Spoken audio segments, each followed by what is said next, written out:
from the perspective of strategic messaging, we have to take two three issues into account. First Okay. fundamental point is, apart from what he has said, though, there is a nuance which is being done, and it was done in a track 2 meeting by a very senior Pakistani nuclear official. The message given was that there is no place for conventional war under nuclear overhang. Mm-hmm.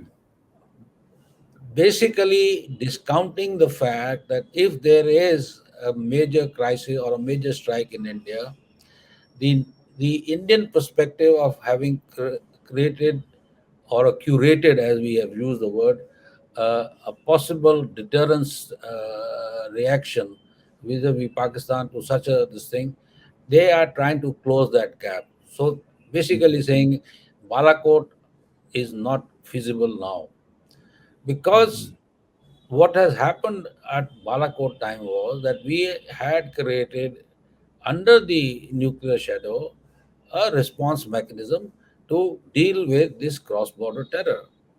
Mm-hmm. Al- So they want to convey a message that this is not possible, because we as a weaker nation, should we feel conventionally deterred, we will have no option but to go in for escalation, and that escalation would be nuclear. The second message is that the escalation in Indo-Pak scenario will not be in terms of from conventional stages of conventional action reaction cycle, and then percolating to nuclear thing. They are now trying to tell us is that, hey friends, is going to be a vertical escalation.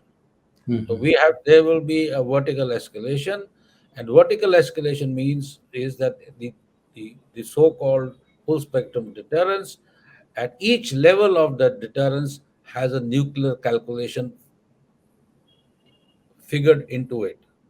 So, Mm-hmm. so point to note is that the nuclear weapons are a currency of strategic stability, even at the lowest level, even at the tactical level. Mm-hmm. Ideally, from Indian perspective, this is nothing new. You rightly said so. It's nothing new. But the problem is like this: is that we all have to understand that the nuclear command authority in Pakistan, unlike in India, is not civilian controlled. Civilians Mm-hmm. only have a notional control. You have a prime minister who's hardly a prime minister. I mean, in the sense that he hardly escalates, hardly exercises political power. So he might be the notional head of the executive side of the nuclear command authority, but the reality of the whole thing is that the NCA is managed and controlled by the military through the SPD. So here the problem starts occurring. The problem is the misjudgment and perceptual misjudgment. Now, this is Mm-hmm. where the problem is, and that's what we are trying to highlight is. So, and the second element, which is also equally important, is this: that the Pakistani nuclear hawks, I will call them nuclear hawks. There are like him and another gentleman called Mr. Nadeem Karzai, etc. They have made themselves to believe that India's punitive response is a hogwash. Mm-hmm. They believe that India will not have the political will to launch major strikes, and if it will not launch major strikes, or it will end up in an action reaction cycle of low yield tactical nuclear weapon kind of usage.